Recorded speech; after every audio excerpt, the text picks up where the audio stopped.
Hey everybody, my name is Mackenzie Anderson, and for my final project in 562, I chose to talk about how emotional abuse can have lasting effects into your adult life. I think that often when we think about abuse, we think of physical abuse first, and then maltreatment maybe. Let me move this, keep moving it. There we go. And then how maltreatment may be the second. But as I researched this topic, I found that emotional abuse can be just as damaging. And so this slide, it shows some stats from 2015 on abuse and the different kinds of abuse. And this one was really eye-opening to me because it shows that emotional abuse is almost double even what neglect is. And I personally, I just think of physical abuse and then sexual abuse whenever I hear that word abuse. That's what I think of first. But this stat really put it into perspective for me that is not the case. So for no, okay.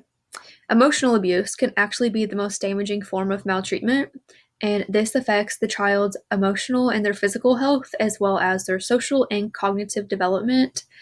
This abuse can cause a child's brain that is still developing to have issues. It will lead to the child having behavior problems, and it could even lead to some long-term learning disabilities. So my first empirical source that I found, the source, it told that child emotional abuse, and they referred to this as CEA. So if it says CEA anywhere in the PowerPoint, or if I say that, it's child emotional abuse. It refers to this as an aggressive attitude toward the child. This is not physical in nature, but it may include verbal assaults on their worth or their well-being, any humiliating or demeaning behavior toward that child. And it also told me that childhood abuse appears to negatively influence that child's social relationships and their interpersonal functioning. And this was found for child abuse, physical abuse, sexual abuse, and then, of course, the emotional abuse. And this is just a little graphic showing that the little girl is not being physically harmed, but it hurts just as much. That parents or whoever abuses emotionally, their words can hurt just as much as it would be physically. And so this first empirical source that I found, they did a study in the source and they told about it. The results of the study indicated that detection and prevention of emotional abuse, it deserves the attention from the Child Protective Services. This study sample in the article consisted of 276 female college students, and they had a mean age of 21.7, so basically 22 years old. And in this cross-sectional study of the 276, multiple linear analysis were used. And this determined whether childhood emotional abuse, physical abuse, and their sexual abuse, if they had that happened, if they were associated with depressive symptoms, emotional dysregulation, and then interpersonal problems as well. So it went through all those different abuses.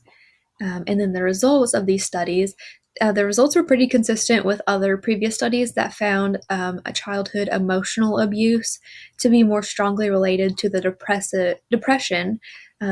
It was even more related than sexual abuse and physical abuse within the child.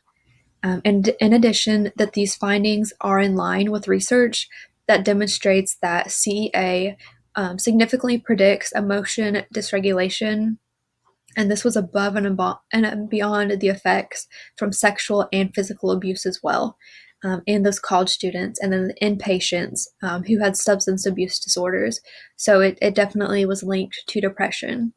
And an explanation for this consistently reported result, it could be that the child's development of emotional regulation skills, which is highly influenced by the family's emotional climate and their interactions with their caregivers. So they're so used to being emotionally abused that they may not even know to speak out about it. They just think that this is just a normal thing, which is so sad.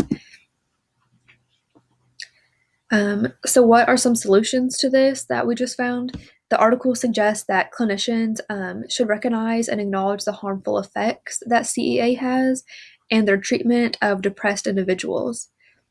So incorporating treatment techniques that are aimed at strengthening emotion regulation and then interpersonal skills could enhance the treatment and reduce the relapse in depressed patients that have a history of CEA. So just keeping in mind that whenever they're treating patients that have depression, to keep the emotional abuse from their childhood, keep that in mind because that will still have lasting effects all throughout their adult life. And then this is just an image of a family sitting down talking to a family counselor or a life specialist and learning ways to treat this or to prevent it from happening. So my next empirical source that I found, it had 165 participants and they completed several psychometric scales, and this was including a measure of childhood emotional abuse. So it was kind of like the last one, they both did different studies. Several participants were then invited back for more interviews that explored these same emotional effects more in depth. And the study proved that abusive experiences during the childhood definitely affected self-rated health. Emotional abuse by their parents, this had the largest negative contribution to perceived adult health. So whenever the emotional abuse came from their parent, as that child grew up, they had a way higher or way lower rating of their adult health. In this finding, it was irrespective of the sex of the participant, so it didn't matter if it was a boy or a girl that took this test. The sex didn't matter. All the results still came back strong that whenever this happened, that they later on in life still had lasting effects. But the largest single predictor of low health ratings in the women was when the emotional abuse came from the mother. So I thought that was super interesting, that it didn't matter if it was a boy or a girl, they both had low self-esteem, but I felt it was really eye-opening that whenever the abuse came from the mom, that this still stuck with them even more. The article went on to say that when the behavior took place in a child's relationship with the adult, that when the victim becomes an adult themselves, they may find that their relationships mirror or they may expand on the same treatment that they got. If there has been little opportunity to set personal standards and to develop their viewpoints and to validate their feelings, that the developing childhood experiences, they'll just think this is normal. If they didn't have any other way out, or if they didn't see anything else growing up, that they just think this is completely normal and that everyone's just treated the same way, which is so sad. My third source that I found, we've already touched on it, but it just told that abuse, it's any behavior that's designed to control another human being through the use of fear, humiliation, verbal, or physical assaults.